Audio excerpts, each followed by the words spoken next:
The first place to find the solution is the mirror. Come on, man. You may be missing the mark here. Have you ever actually run a business? Why don't you get some real experience before you start writing articles? So just because, his employees weren't able to do this, it didn't mean it was possible. It meant he, in his experience, didn't create the environment where they could be that way. It never occurred to him that he might be the problem.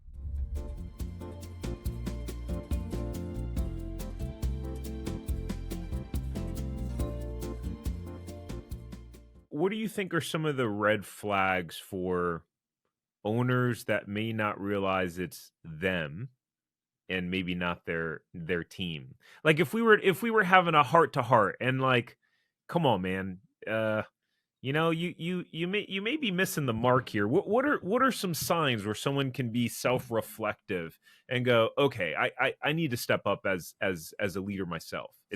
I can't keep blaming it on my employees. If you have one or two employees who are driving you crazy and who aren't performing, all right, you might have mishired them. You might have some people who are just not the right fit for your environment. But if you sort of feel that way about your whole team, the first place to find the solution is the mirror, because you've hired them, you created the culture or allowed the culture to become what it's come. You have tolerated this.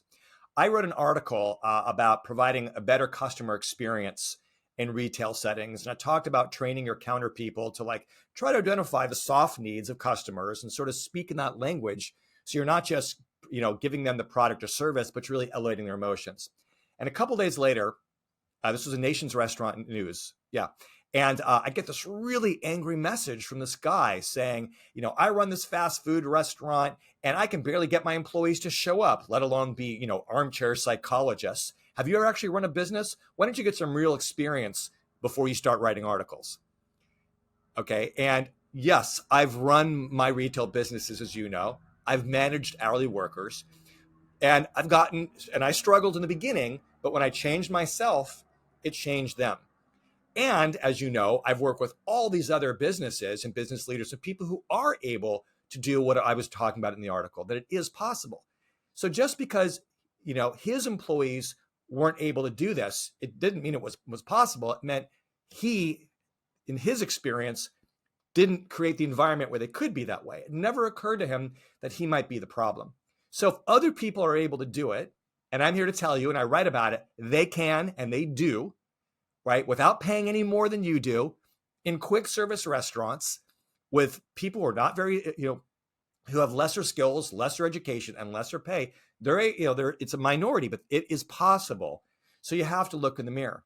And it's interesting, you described yourself as a D in the DISC profile. I'm also a D, leaning towards I, but and the problem with people like you and I is we're very results oriented, right? Get stuff done. And the problem is when you're just focusing on that, sometimes you can alienate people and step on their toes and sort of forget their humanity. I know this planning vacations with my wife. I will bully her into saying, yes, here's where we're going. And it doesn't always work out. And one thing I found in doing the research for this book is a study was done where they looked at 100,000 managers and interviewed all their employees, 1 million employees, getting all this information about these managers. And so these managers, 100,000 of them, were ranked, top profile all the way down to the least effective managers. So they isolated one group of managers who were described as very results-oriented, but not people-oriented. And of those managers, only 8% of that group, only 9% of that group were in the top 10% of all managers. Okay. So then they looked at the opposite group. Managers who employees described as not very results-oriented, but really people-oriented, right? Growing their employees, caring about culture. You know how they did? Worse. Only 8% of that group were in the top 10%. Turns out, like you were saying before, most employees, most players want to play for a winning coach. But when they looked at managers who were described both as people-oriented and results-oriented, 82% of that group were in the top 10% of all managers. So what that means is that those of us, if you own a business, if you're a manager, if you have, employees, you really need to deliberately go back and forth. And you can't do it at the same time, because to be results oriented, you're using your prefrontal cortex. To be people oriented, you're using the middle brain.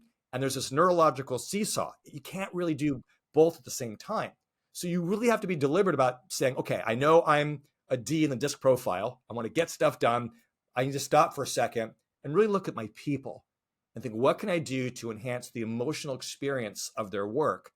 Because that's going to help the numbers anyway, but it's also going to help them grow and create a better work environment. If you enjoyed this short clip from the podcast, you can check out another short clip right here. Or if you want to watch the full episode of this podcast, you can watch that here. And remember, knowledge is not power. It's applied knowledge that's power.